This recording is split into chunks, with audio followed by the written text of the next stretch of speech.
kanin, kaya yan sumandok na ako ng konting kanin lang kasi medyo nagda-diet na tayo. Tapos yan, 2 patties lang guys, all goods na yan. Tapos lalagyan natin ng konting burger steak sauce. Ito yung gusto ko sa burger steak, yung maraming mushroom at saka sauce. No, tignan mo naman, talaga naman, huwag sana ito mapapanood ng alas 12, gugutumin ka talaga. Auto pansit canton ka, ako na nagsasabi sa'yo. So yun nga guys, ito nga pala yung niluto natin ngayong alas 12 na madaling araw, o burger steak yan par.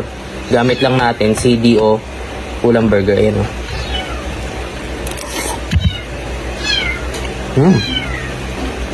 Hindi ko na tinikman to, basta luto na lang.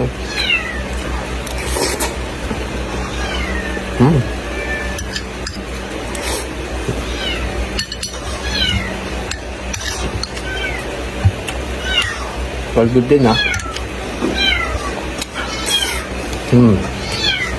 Yan yan po sa namin guys.